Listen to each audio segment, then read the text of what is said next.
Tá gravando. Bom, pessoal, nossa penúltima aula, tá? Continuando aí nas nossas aplicações do amplificador operacional.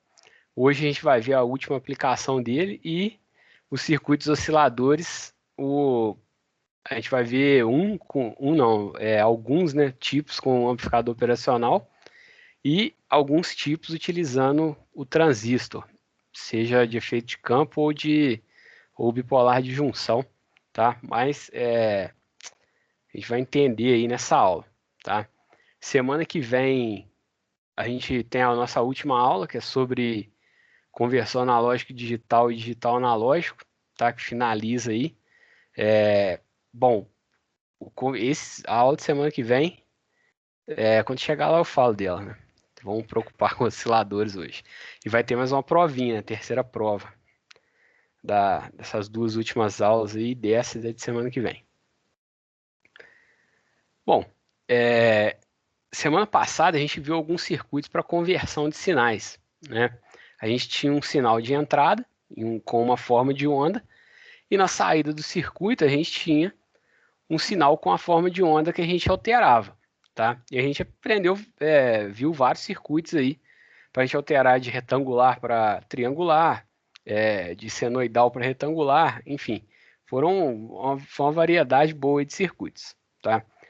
E a gente viu o oscilador de relaxação, que era um circuito que não tinha entrada, e a gente conseguia gerar uma tensão retangular.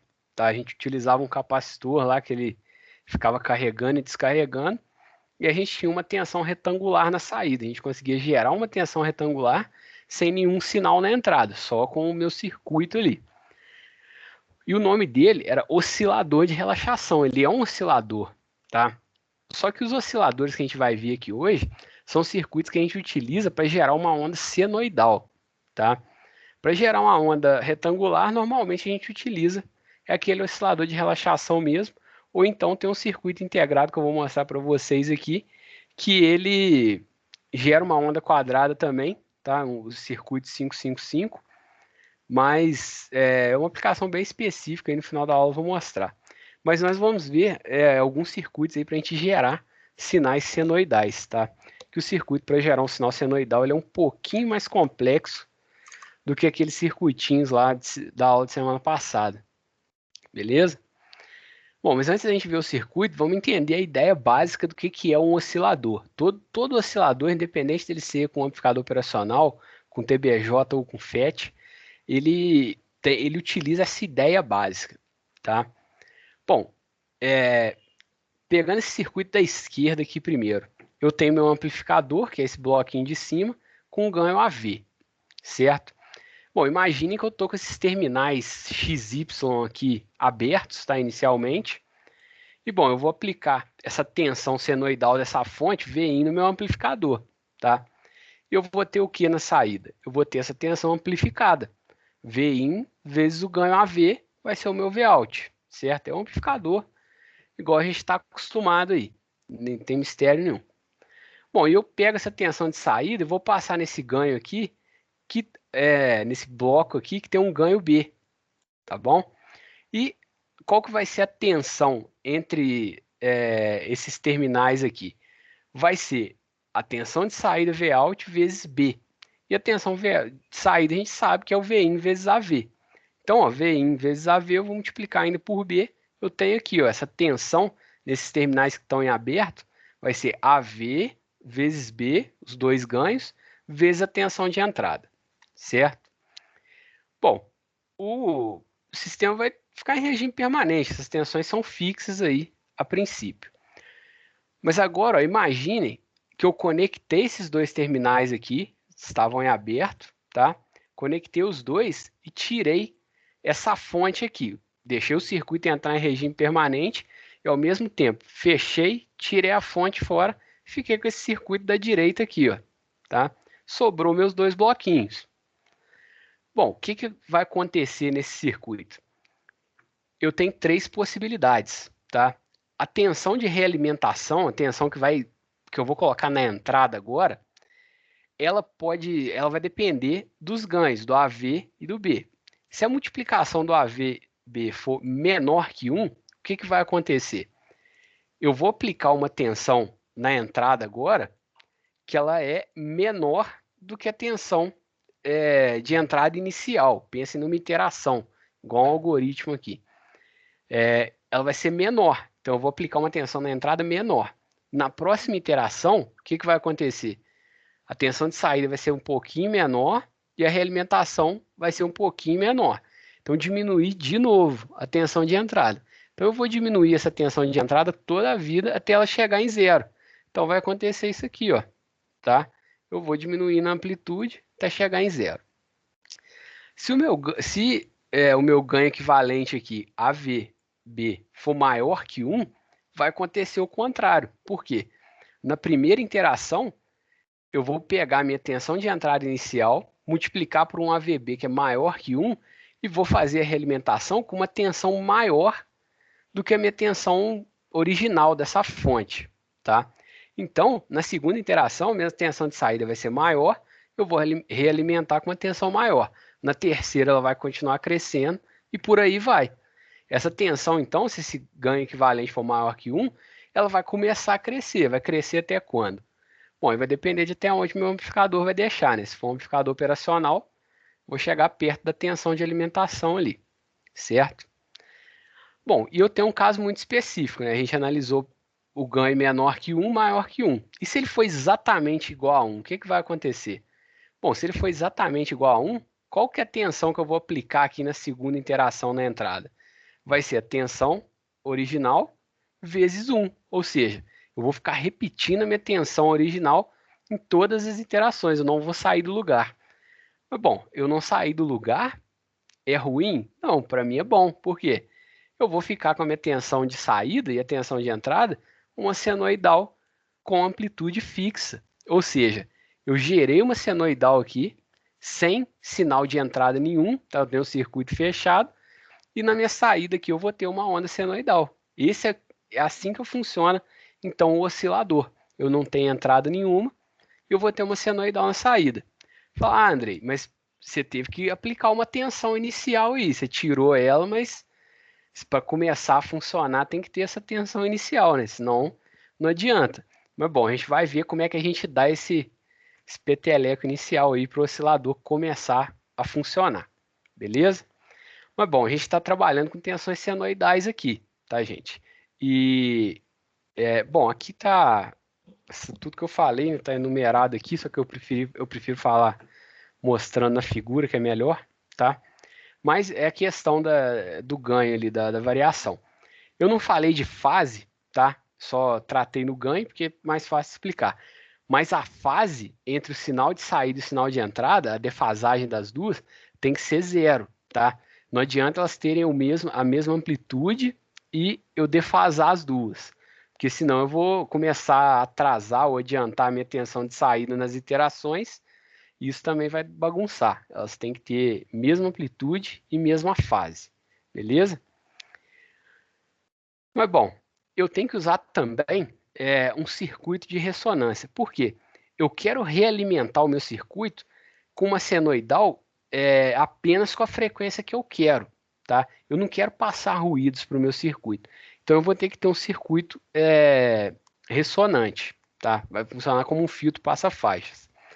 Bom, aqui, antes de eu mostrar como é que é esse circuito ressonante mesmo na prática, a gente tem dois tipos de circuitos ressonantes aqui, que é o circuito de atraso e o circuito de avanço. Nada mais é do que um passa baixa, o circuito de atraso, e um passa altas, o meu circuito de avanço, tá? Bom, para que eu utilizo ele? Eu tenho uma frequência de corte, né, que é característico desses filtros aqui de primeira ordem, e eu tenho, se eu olhar para a resposta de fase, no circuito de atraso, eu começo em zero, tá? Um circuito passa-baixas, e eu vou começar a diminuir. Perto da frequência de corte, eu vou ter uma diminuição brusca. Na frequência de corte, eu vou estar 90 graus atrasado, exatamente. E se eu começar a aumentar mais a minha frequência, eu vou atrasar 180 graus, tá? Seria algo desse tipo aqui, de 0 a menos 180. Bom, e no passa alta, no circuito de avanço. Vai ser o contrário, eu vou começar em 0 e vou para mais 180, tá? E também vou passar em 90, só que dessa vez eu vou adiantar na frequência de corte, certo? Bom, então, ó, eu consigo atrasar ou adiantar o meu sinal da entrada em relação a saída em relação à entrada, desculpa, utilizando um circuito desse tipo. Quanto que eu vou atrasar? Bom, aí vai depender da frequência de corte do meu circuito e da frequência do sinal que eu estou aplicando, tá? Se for o sinal, a frequência do sinal for de corte, vai atrasar 90 ou adiantar 90. Se não, eu vou depender ali do ponto que eu estou nessa resposta aqui. Para onde que eu utilizo esse circuito ressonante? Ele vai ser aquele bloquinho de ganho B, tá? O ganho B, eu vou usar um filtro para quê? Para não deixar passar ruído para alimentação, porque se eu começar a realimentar ruído, eu vou começar a amplificar esse ruído, tá? Isso para mim não é bom, não. Então, eu vou utilizar um amplificador normal naquele ganho AV e vou utilizar um ressonante para fazer a realimentação. Mas bom, eu vou mostrar como que a gente utiliza esse circuito de avanço e atraso, os circuitos de primeira ordem, mas é uma aplicação um pouco bem específica. No geral, aqui a gente utiliza esse circuito ressonante de segunda ordem, que é o circuito avanço e atraso, tá? Bom, a resposta em frequência dele está aqui. A resposta de amplitude vai ser a resposta de um filtro passa-faixas. Eu vou ter um pico de ressonância aqui, tá? Na minha frequência de ressonância eu tenho o pico, e o ganho desse circuito, quando eu tiver resistências iguais e capacitâncias iguais, vai ser 1/3 o pico de ressonância, tá? E a resposta de fase é essa aqui, ó. Na frequência de ressonância, minha defasagem é 0, tá? E se eu fugir dessa frequência de ressonância, eu vou atrasar ou avançar. Mas eu sempre vou projetar o meu circuito para eu trabalhar nessa frequência de ressonância aqui. Por quê? Vocês lembram que eu falei que o sinal de realimentação ele tem que estar com a mesma fase do sinal de entrada? Por quê? Senão, na hora que eu fizer a realimentação, ele vai começar a atrasar no tempo. Isso vai bagunçar também. Tem que ter a mesma amplitude e a mesma fase. Para que ele tenha a mesma fase, eu tenho que trabalhar na frequência de ressonância, que eu sei que a defasagem é 0. O meu sinal de entrada, Vin, vai ficar em fase com o sinal de saída, Vout. Beleza? Bom, e vocês lembram que o ganho equivalente tem que ser unitário, né? Se o ganho B daquele meu bloquinho de realimentação é 1/3, quanto que vai ter que ser o ganho do meu amplificador? Vai ter que ser 3, né? 3 vezes 1/3 vai dar 1. Bom, como é que a gente vai fazer para o ganho do meu amplificador ser 3? Bom, a gente vai ver aqui agora, nesse nosso primeiro circuito oscilador real, né? Não é um circuito equivalente aqui, que é o oscilador em ponte de Wien. Bom, como que funciona aqui esse oscilador em ponte de Wien? Agora vocês vão entender como que eu dou o pontapé inicial para ele começar a funcionar e como que eu faço o ganho igual a 3 para aquele bloquinho lá de ganho AV. Bom, eu tenho duas realimentações aqui. Olhem primeiro para essa de baixo. Eu estou pegando a minha saída e passando no circuito ressonante. Eu tenho um RC em série, um RC em paralelo. É aquele circuito avanço-atraso que eu mostrei para vocês. Ele vai vir aqui na minha realimentação positiva. Ele vai ser o meu sinal de entrada, esse sinal aqui. Tá bom? Então, eu tenho um circuito ressonante, tá? Naquela realimentação, que se eu trabalhar com a frequência de ressonância, eu tiver um sinal com a frequência de ressonância, ele vai me dar um ganho igual a 1/3, tá? E também ele vai me dar a defasagem 0 nessa frequência de ressonância. Então, ó, vocês estão vendo que eu não tenho nenhum sinal de entrada. Qual vai ser a única tensão senoidal que vai fazer o meu oscilador funcionar aqui? Vai ser só uma tensão senoidal com a frequência de corte, ou frequência de corte, não, frequência de ressonância desse circuito aqui, que é 1/2πRC. Bom, então já deu para notar, para eu projetar a frequência do sinal que eu quero, eu tenho que projetar esse circuito ressonante, tá bom? Bom, e agora a gente tem o segundo circuito, que é o meu circuito amplificador. Qual que é o meu circuito amplificador? Vai ser um amplificador operacional com essa realimentação negativa. Nada mais é do que um circuito amplificador não inversor, tá? Se vocês apagarem aqui o circuito ressonante, vai sobrar um amplificador não inversor. Bom, só que aqui, ó, nessa resistência de baixo aqui, eu não tenho uma resistência propriamente dita, eu tenho uma lâmpada de tungstênio, tá? Essa lâmpada, na operação aqui, ela não vai precisar acender, tá? Mas vai passar uma correntezinha nela. Mas bom, por que que eu uso uma lâmpada aqui? A resistência da lâmpada, gente, quanto maior for a corrente que está passando por essa resistência, maior vai ser o valor dela, tá? Não é uma resistência fixa, é uma resistência variável. Ela aumenta com o calor, com a corrente que está passando nela. Bom, se a lâmpada está desligada, corrente zero, eu tenho a menor resistência possível, uma resistência pequenininha. Se eu tenho uma resistência pequena, eu vou ter um ganho aqui, ou melhor, uma tensão de realimentação, na realimentação negativa, uma tensão pequena, muito pequena mesmo, tá? Então, qualquer tensão que eu aplicar na minha entrada positiva, ela vai ser maior do que essa tensão de realimentação, eu vou aumentar, eu vou ter uma tensão positiva na saída. Só que ao fazer essa realimentação, aplicar uma tensão positiva nesse nó, eu estou injetando corrente na lâmpada. Então, ó, a resistência dela vai começar a aumentar também. Mas bom, antes dela começar a aumentar, o meu ganho equivalente a VB, ele vai ser maior que 1, tá? Porque eu vou ter essa diferença de tensões na entrada, tá? E o ganho, o B é fixo, é 1/3. E esse ganho AV, ele vai ser menor que 3, tá? Ó, ele vai ser maior que 3, na verdade, tá? Porque o ganho vai ser 2R' sobre a resistência da lâmpada, que eu vou chamar de RL, mais 1, tá? Esse é o ganho. Bom, então se o RL é muito pequeno, essa parcela aqui está no denominador, essa parcela aqui é muito grande, tá? Então esse ganho vai ser bem maior que 3. Bom, mas isso para mim é útil no começo da operação, por quê? Se o ganho AVB, o ganho equivalente, for maior que 1, o que vai acontecer com o meu sinal lá na saída? Ele vai começar a crescer, tá? E esse é o pontapé inicial, ele começou a crescer. Bom, ele vai crescer até quando? Quanto maior for o meu sinal da saída, maior a tensão que eu estou aplicando nesse ramo aqui, maior vai ser a corrente pela lâmpada, tá? E essa resistência vai aumentando. Vai aumentar até quando? Vai aumentar até a resistência da lâmpada valer R', que é metade dessa resistência aqui, ó. Na hora que ela chegar, ela começar a aumentar e atingir um valor igual a R', qual que vai ser o meu ganho olhando para essa equação? Vai ser 3. Na hora que o meu ganho for igual a 3, o AVB vai ser igual a 1. Se o AVB é igual a 1, cheguei no regime permanente, minha tensão de saída vai parar de crescer. Se ela parou de crescer, opa, eu vou ter o quê? Uma senoidal com amplitude fixa, certo? Bom, e a amplitude da senoidal ela vai depender desse circuitinho aqui, da lâmpada e do 2R', certo? É isso que vai determinar a amplitude da minha senoidal. Bom, esse passo a passo está todo escrito aqui, gente, tá? Que eu falei, que eu fui rabiscando ali a figura, mas tá aqui, ó. Na hora que eu chegar em R', o meu ganho AV vai ser igual a 3, o B vai ser sempre igual a 1/3, tá?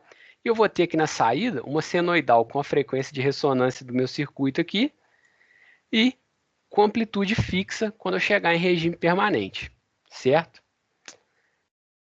Bom, aqui tem um pouquinho mais de explicação para vocês. Bom, tem um exemplo aqui onde no meu circuito ressonante eu tenho uma resistência variável, tá? Eu tenho uma resistência de 1K fixa e tenho um potenciômetro. Esse potenciômetro, esses dois aqui, eles variam da mesma forma. E se eu estou variando a resistência do meu circuito ressonante, o que eu vou variar? A frequência de ressonância, tá? E eu vou analisar isso aqui só em regime permanente nesse exemplo. Eu vou ter uma frequência mínima quando eu usar 100K no meu potenciômetro, e vou ter uma frequência máxima quando eu usar o potenciômetro em zero, beleza? Então, é um exemplozinho aí só para quantificar essa ideia, certo? Bom, aquele circuito ressonante, o circuito de avanço-atraso, ele não é o único circuito ressonante a ser utilizado, tá? Eu posso utilizar outro tipo de circuito ressonante, mas a ideia vai ser a mesma, beleza? Esse aqui é um circuito ressonante duplo T. Ele tem a resposta em frequência diferente, né? Ao invés de eu ter a resposta de um filtro passa-faixa, eu vou ter a resposta de um rejeita-faixa. E o ganho vai ser zero na minha frequência de ressonância, tá? Bom, e a defasagem também vai ser zero. Eu posso utilizar também esse aqui como circuito ressonante para fazer a realimentação, só que aí eu vou ter que fazer a realimentação pela minha entrada negativa, tá? Já que ele é o dual, ele funciona como um rejeita-faixa, eu faço a realimentação negativa com ele, tá certo? E eu vou só trocar aqui a posição da lâmpada, né? Porque quem tem que começar em zero dessa vez vai ser esse resistor aqui, onde é que está a lâmpada, chamado de R2. Esse eu vou começar, ao invés de eu começar com um ganho muito grande, eu vou começar com um ganho muito baixo. Não, melhor, o ganho equivalente vai ficar grande, né? Porque aqui vai mudar a situação. Bom, mas enfim, por que que eu tenho esses dois tipos de. Aliás, tem mais tipos de circuitos ressonantes, né? Bom, cada um vai ter uma característica específica aí. O que eu quero destacar nesse circuito aqui é que ele tem um ajuste de frequência limitado, tá? Porém, ele me dá uma precisão muito maior do que a precisão do circuito anterior, porque veja que eu tenho um resistor ajustável aqui, esse R/2, tá? Ele tem que ser um potenciômetro, eu consigo fazer um ajuste fino no meu oscilador para eu ter exatamente a frequência que eu quero na minha onda senoidal. O outro sempre vai ter um errinho ali intrínseco. Bom, outra forma de fazer também o circuito ressonante é utilizar os circuitos de avanço ou circuitos de atraso, tá certo? Bom, aqui ó, eu tenho três circuitos de avanço, tá? Três filtros passa alta em série. Bom, em determinada frequência, não na frequência de corte, claro, né? Mas em determinada frequência, eu vou avançar, eu vou ter um avanço de 60 graus para cada um, resultando num avanço de 180 graus, tá? Bom, então isso significa que eu vou aplicar o meu sinal da saída na entrada desse filtro aqui de terceira ordem e vai sair um sinal aqui que eu vou aplicar no meu amplificador operacional que está defasado de 180 graus. E veja que eu estou aplicando ele na minha entrada negativa, ou seja, eu vou atrasar mais 180 graus. No final das contas, eu dei a volta, eu atrasei ele 360. Só que isso só vai ocorrer para uma determinada frequência. Então, isso aqui serve como um circuito ressonante também para mim, certo? Apesar de eu não ter um pico de ressonância na resposta de amplitude, eu só vou casar a fase numa determinada frequência aqui. Bom, eu posso fazer o mesmo também com circuitos de atraso, tá? Se eu utilizar três filtros de atraso, vai ter uma determinada frequência que o atraso de cada um vai ser 60 e eles vão atrasar o meu sinal 180 graus, tá? Bom, aqui eu tinha adiantado 180 graus, depois eu voltei com 180 graus com o amplificador operacional. Aqui eu vou atrasar 180 graus, tá? E vou fazer o resto do atraso, atrasar mais. Eu vou dar uma volta completa no ciclo aqui para voltar para a fase zero, tá? Lá eu adiantava e depois atrasava. Aqui eu atraso e atraso de novo, eu fecho um ciclo.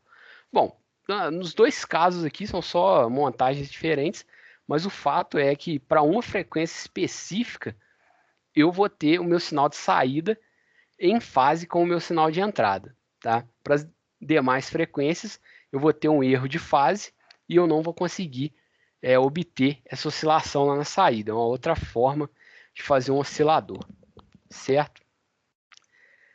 Bom, esses osciladores que eu mostrei, baseados em amplificador operacional e em resistores e capacitores, eles são os mais simples de todos, tá? Principalmente o Point Divine, que é bem simples, né? Eu expliquei aqui, tem aquele lance da lâmpada de tungstênio, mas a gente pode utilizar, também tem outras opções, se não tiver a lâmpada, tem resistências variáveis, enfim.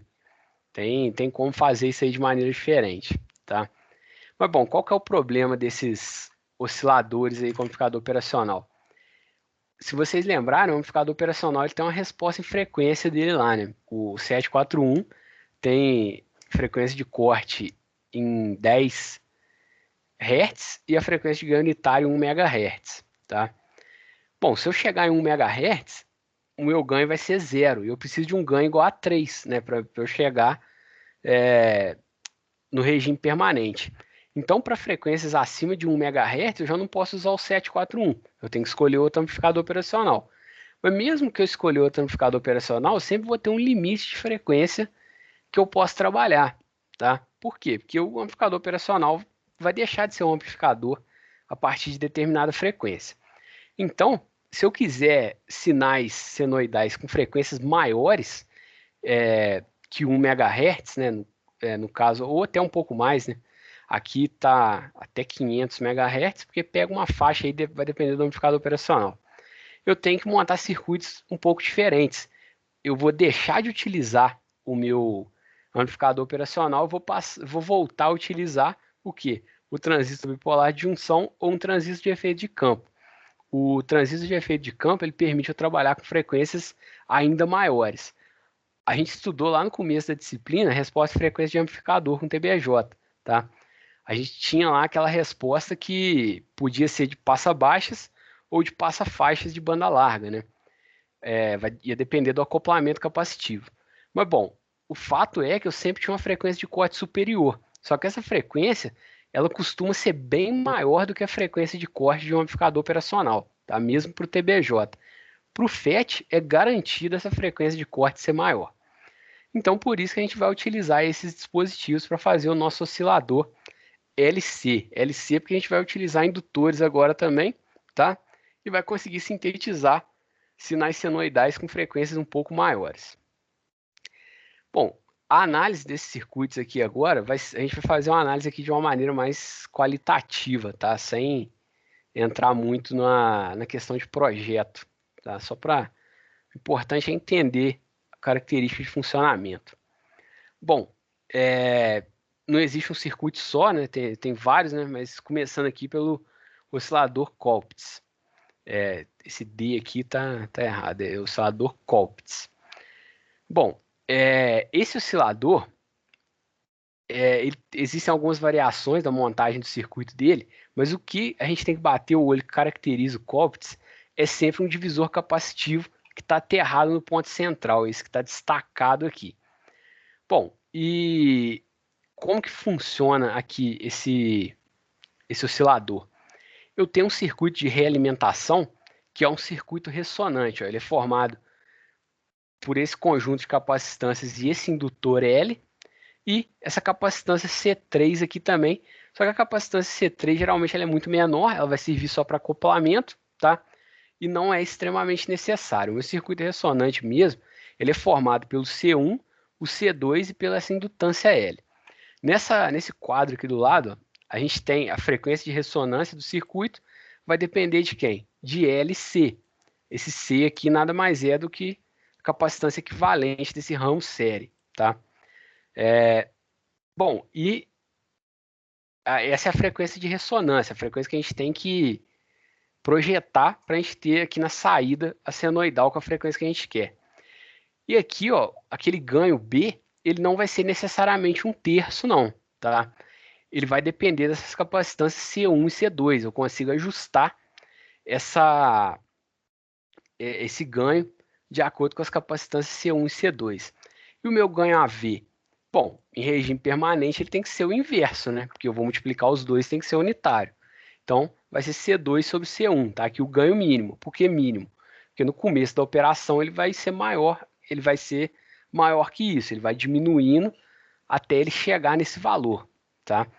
Bom, e a gente tem aqui os resistores para polarizar o transistor, né? Se não polarizar o transistor, não aplicar uma tensão na base, ele não vai amplificar nada, né? Então, esses resistores são utilizados para isso. Aqui o RE, esse CE aqui também, é aquele circuito de polarização por divisor de tensão. O que muda aqui nesse circuito? Eu tenho um indutor de radiofrequência aqui no coletor, tá? Bom, esse indutor de radiofrequência, para que ele serve aqui nesse circuito? Ele vai servir para que como um filtro aqui, tá? Porque a potência vai vir da minha fonte CC, né, pelo coletor para ir para a saída, então ele também vai ajudar a filtrar aquela componente CC que é intrínseca da fonte. Senão eu não vou ter um sinal senoidal na saída. Senão o que eu vou ter na saída seria um sinal senoidal com valor CC junto com ele. Então eu tenho que ter uma filtragem aqui. Vocês veem que eu não tenho um capacitor de acoplamento, né, que era o comum. Aqui a gente tem esse indutor de radiofrequência porque ele vai ser capaz de filtrar frequências mais altas. O capacitor, para servir de filtro aí com frequência lá em megahertz, ele começa a sofrer influência daquelas capacitâncias parasitas, tá? Então, ia ser um valor talvez impraticável, por isso esse indutor. Beleza? Bom, mas se tiver que projetar um circuito desse, as equações estão aqui. É só seguir essas equações que não tem erro. O circuito de polarização tem que polarizar com uma tensão na base aqui de acordo com o que a gente quer, mas nada que vocês não tenham visto, beleza? Mas aqui eu não quero o projeto, eu quero que vocês entendam aqui de uma maneira mais qualitativa.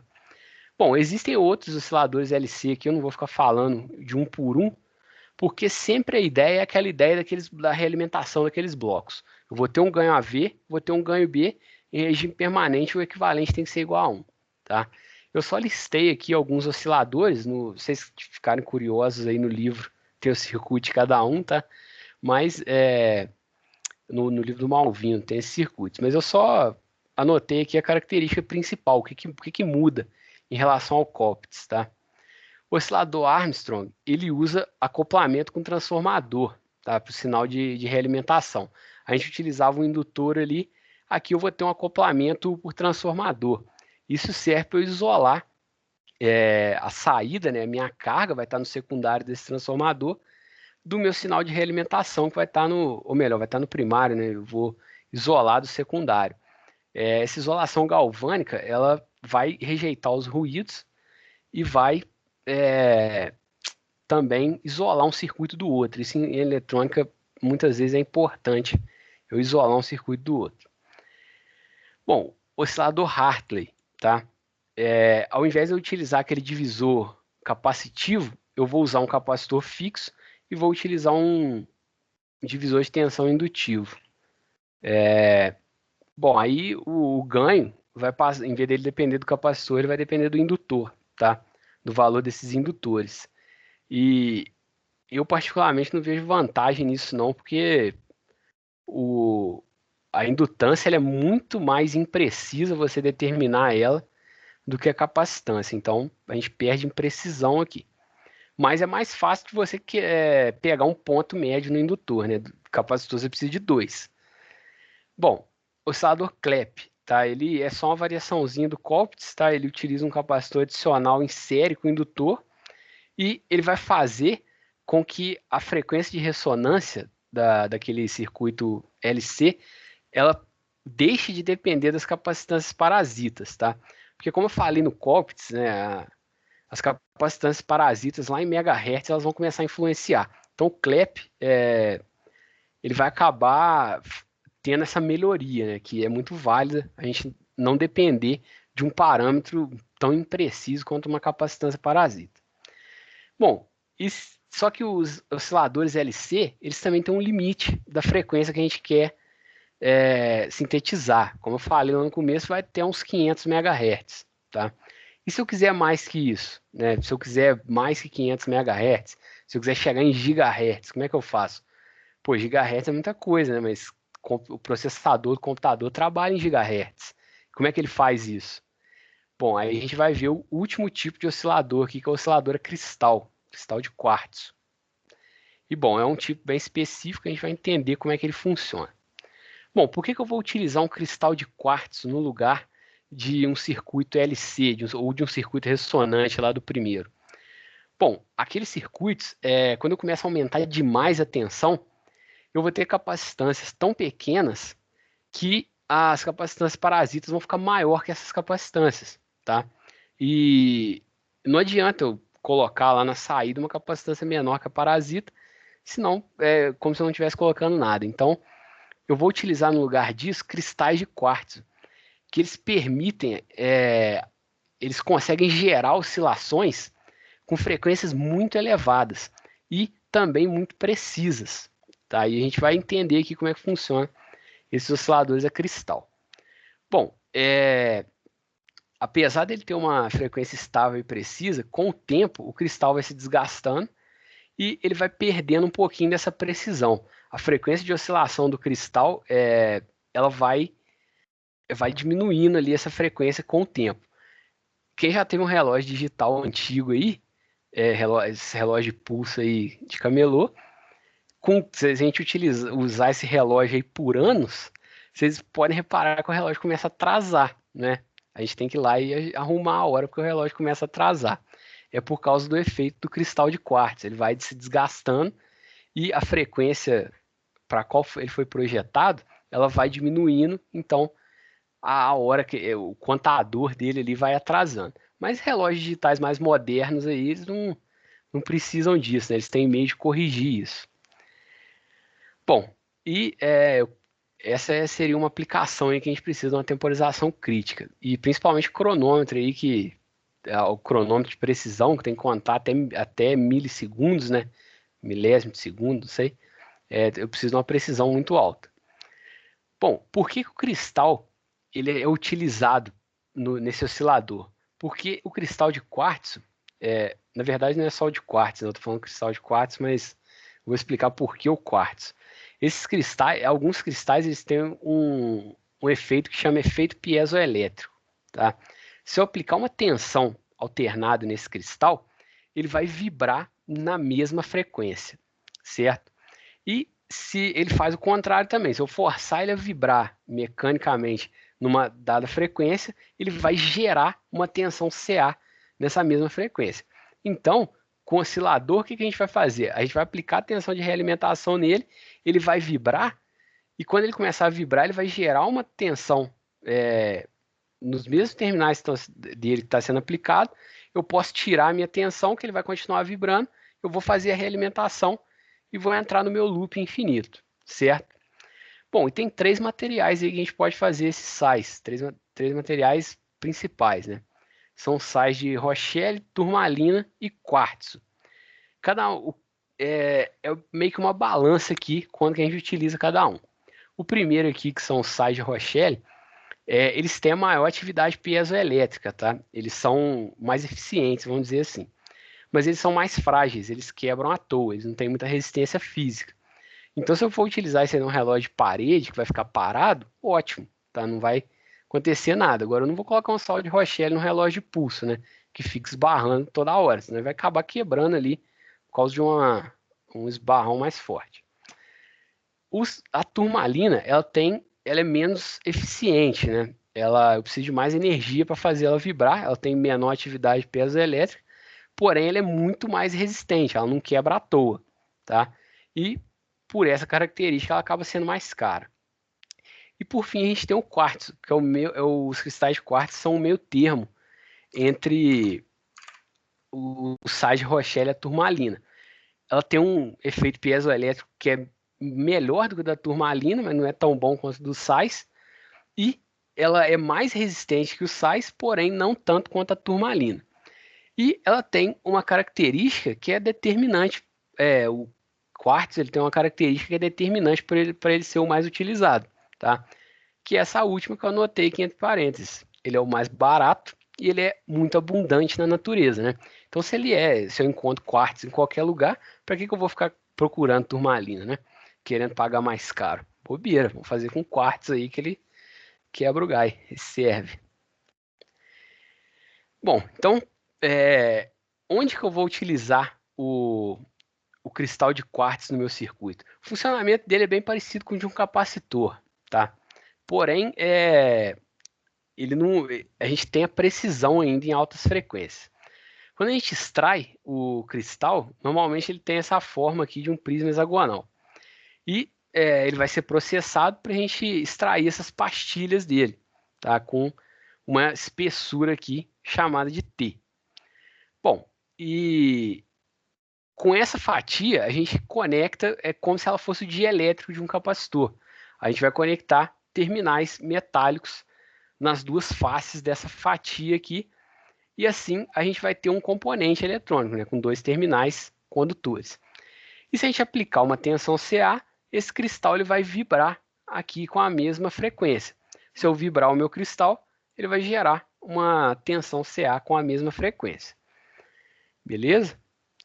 Bom, e qual que vai ser a frequência de oscilação desse cristal? Bom, aí ela vai depender de duas coisas. Ela vai depender de uma constante K, tá? Que é uma característica do material, tá? Não do quartzo, não do material em si, mas daquela amostra, né? Da pureza do cristal de quartzo que eu estou trabalhando. Enfim, é uma constante que vai depender de vários fatores. E vai depender o quê? Daquela espessura que eu falei, das pastilhas que a gente corta. A frequência de ressonância vai ser essa constante sobre a espessura. Bom, quanto menor a espessura, maior a minha frequência de ressonância, certo? Então eu tenho um limite prático aí para a minha frequência máxima. Vai ser a menor espessura que eu consigo cortar uma fatia ali do meu cristal de quartzo.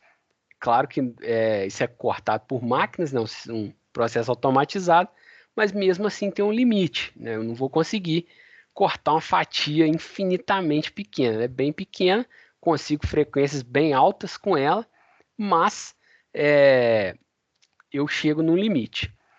Bom, mas o limite prático, né, disso aí na prática seria 10 MHz nessa frequência fundamental.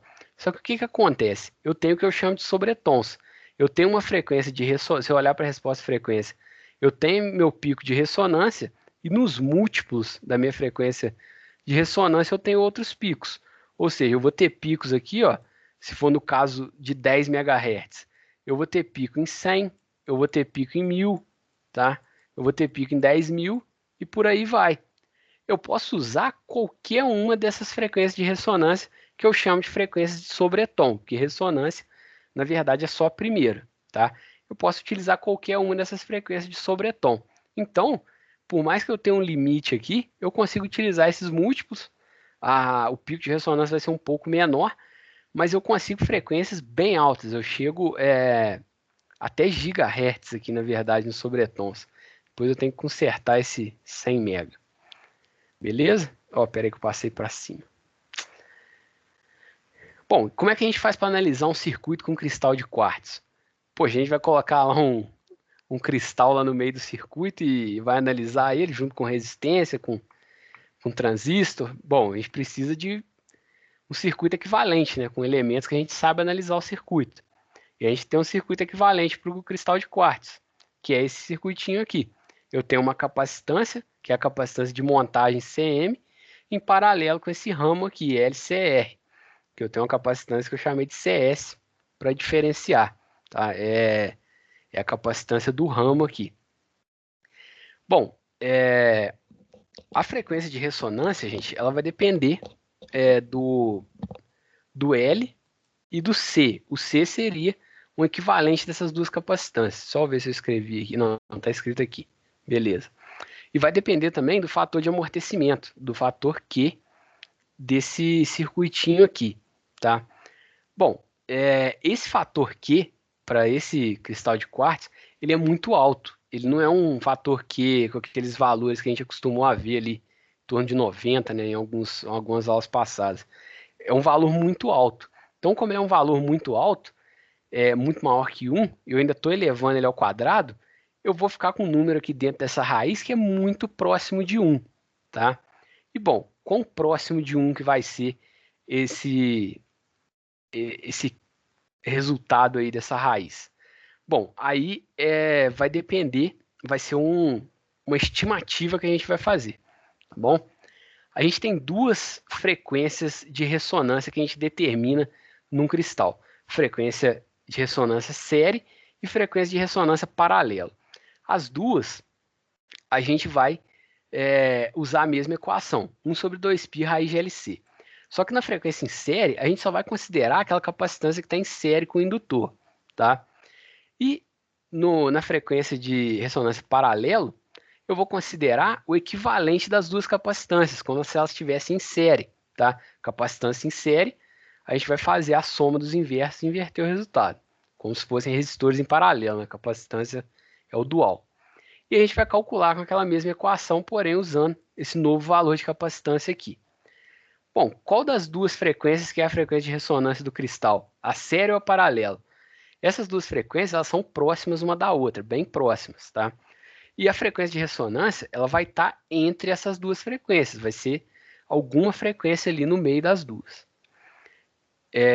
Tem um exemplo aqui mais para frente, só mostrar a estrutura aqui dos osciladores. Bom, os osciladores, gente, a gente vai ter as mesmas estruturas dos osciladores LC. A gente só vai substituir um elemento, que normalmente é o indutor, pelo o meu cristal de quartzo, tá? Bom, aqui no Colpitts, ó, eu substituí o indutor pelo meu cristal de quartzo. Ele vai fazer o papel do indutor aqui, mas a estrutura é a mesma, tá? E a frequência de ressonância desse circuito vai depender exclusivamente da frequência de ressonância do meu cristal, beleza? E das capacitâncias. Então, se eu ajustar as capacitâncias, eu consigo ajustar um pouquinho essa frequência de ressonância, mas eu sempre vou querer a máxima possível, certo? Bom, aqui é uma variação do Colpitts, tá? Eu conectando aqui dessa forma aqui, muda algumas coisas aí que eu não estou lembrando aqui agora, mas enfim, é só uma variação, não preocupe com isso não. A gente já está entrando muito dentro da eletrônica aqui, já está começando a ficar chato. Imagina aí como é que vocês devem estar se sentindo, mas bom, já está terminando. Bom, tem outras aqui, ó, o oscilador Clap também, substituindo aqui o indutor pelo cristal, e o Pierce, que é que utiliza aqui o circuito mais simples de todos, tá? Eu simplesmente faço uma realimentação aqui, certo? Bom, mas o exemplo aqui que eu queria mostrar para vocês, tá? Nesse exemplo, a gente tem os valores aqui daquele circuito equivalente do cristal, tá? E está pedindo para a gente calcular a frequência em série em paralelo.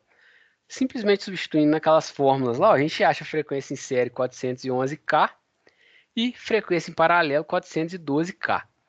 A frequência de ressonância do meu cristal é uma frequência entre essas duas. Se eu falar que é 411,5 kHz, tá certo, tá? Eu não tenho como determinar com exatidão, né? Mas eu consigo saber que ela tá ali, ela tá no meio dessas duas. É quase que o princípio de Heisenberg isso aqui, né? Que é esse princípio da incerteza. Mas é um pouquinho mais preciso. Bom, então esses são os osciladores, gente. A gente tem basicamente três tipos. A gente tem os osciladores com amplificador operacional, que é aquele ponte de Wien, principalmente. Osciladores LC, que a gente consegue uma frequência um pouco maior. E os osciladores a cristal, que a gente consegue aumentar ainda mais um pouco a frequência, principalmente usando sobretons. E consegue uma precisão muito maior utilizando o cristal, certo? A precisão, dependendo da aplicação, ela é muito importante. E vocês veem que só esqueci de comentar, a gente estava sempre tirando o indutor e deixando e colocando o cristal no lugar do indutor. Porque o indutor, gente, ele é justamente o elemento que dá essa incerteza no meu circuito, tá? O indutor é muito difícil de eu ter um projeto, de eu observar na prática ali quando eu monto o indutor exatamente aquilo que eu projetei, porque ele é um enrolamento, ele vai depender do núcleo, ele vai depender da geometria certinha dele, então é muito difícil eu projetar um indutor e sair exatamente aquilo ali que eu projetei. Sempre vai ter um errinho ali percentual em torno do que eu projetei, certo? Mas bom, para finalizar a aula aqui, vou falar do temporizador 555, que é um circuito integrado que é muito utilizado. Quando vocês fizerem laboratório, né, se for esse semestre que vem agora, vai ser comigo, vocês vão ver uma práticazinha, dessa vez vai ser simulação, né, mas no laboratório era uma prática desse CI, que funciona como um oscilador também, tá? Isso aqui é um circuito equivalente simplificado do que está dentro desse CI 555. Ele trabalha baseado num comparador em janela, né, com dois amplificadores operacionais e um flip-flop aqui. Mas bom, não vou ficar analisando esse circuito interno do 555, até porque vocês já devem ter enjoado de me ouvir falar. Mas bom, ele tem duas aplicações aí básicas que são as mais utilizadas dele. Tem outras também, mas vou falar de duas aqui para vocês entenderem por que a gente está falando de oscilador. Vocês vão entender o que é o temporizador com 555 e o oscilador também. Bom, eu vou mostrar aqui a configuração dele para que a gente tenha o temporizador no modo monoestável, tá? Mas primeiro eu vou explicar o que esse temporizador faz, tá? Eu vou ter que alimentar o meu CI normal, né? Alimentação de tensão, aterrar. E bom, eu vou ter um sinal na saída que ele vai ser sempre zero, tá? Se eu ficar com meu sinal alto na entrada, eu tenho meu sinal zero lá na saída.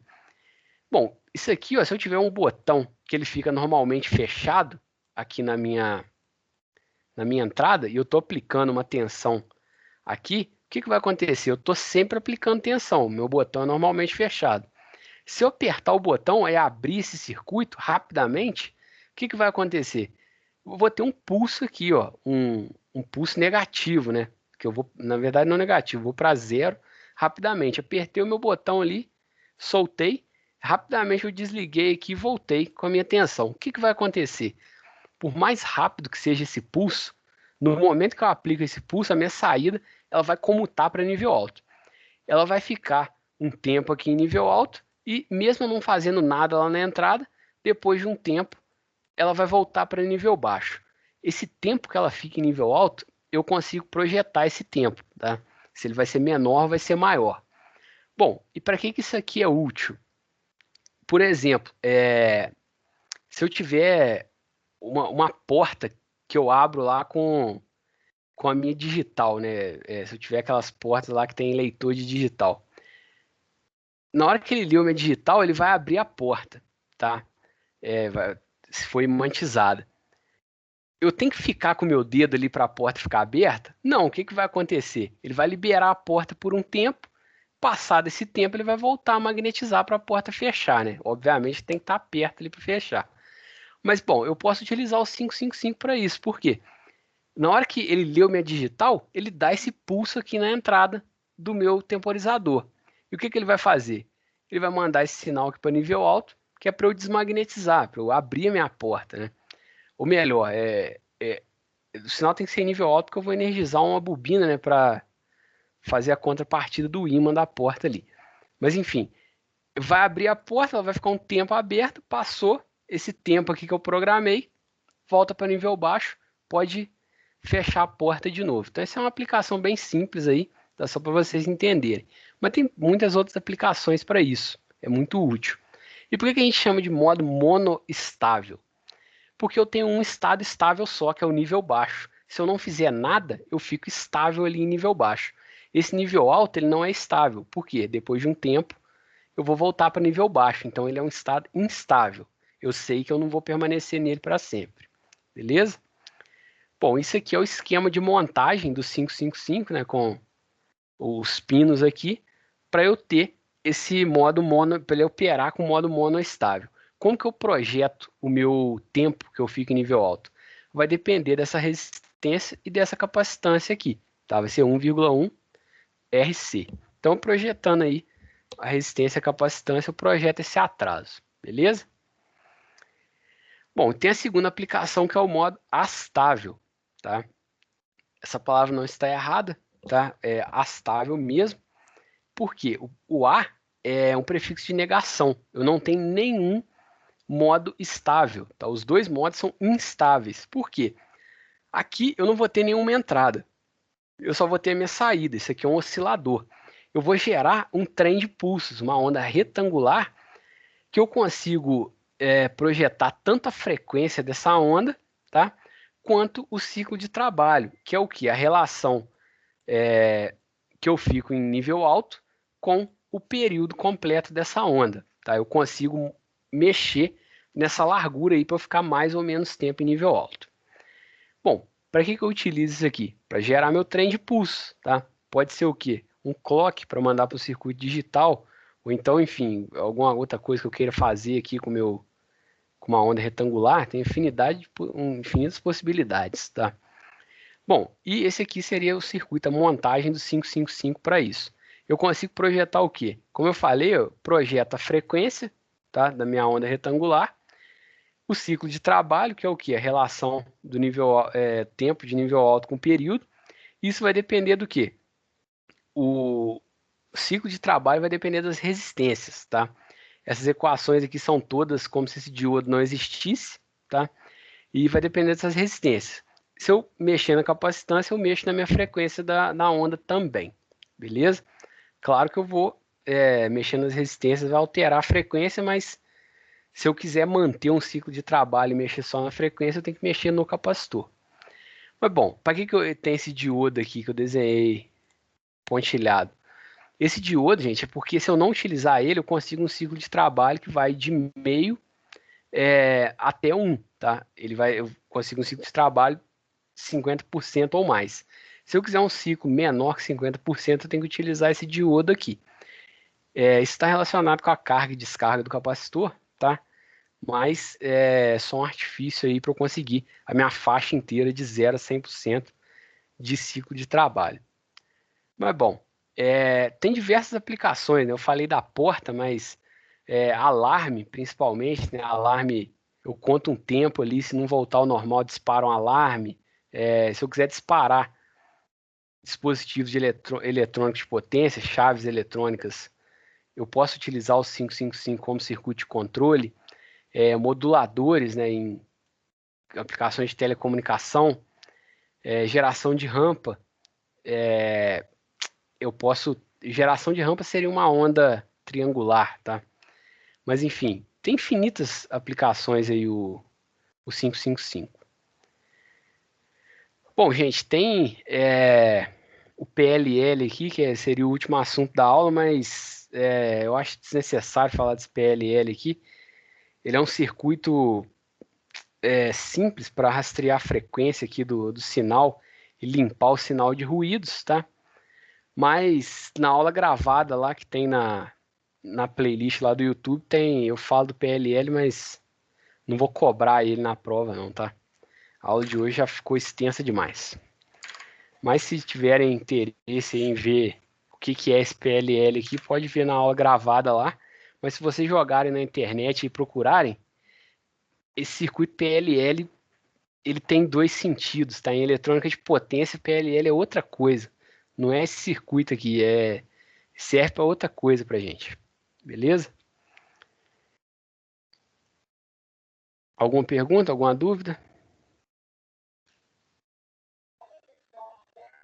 Ô, André, Oi.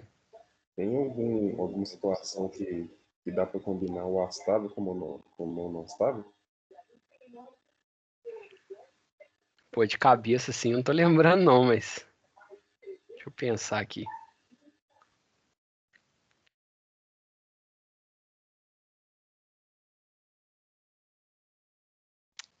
Olha, ó, de cabeça, no final os dois, geralmente é um ou outro aí, depende. Vou combinar É, os dois. Assim, a gente usa todos os dois, a gente utiliza isso aí no circuito maior, né? Numa aplicação maior, mas junto aí eu não tô conseguindo pensar numa aplicação. é.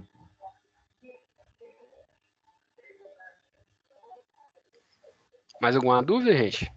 Sobre o trabalho também? Se quiserem tirar alguma dúvida sobre o trabalho.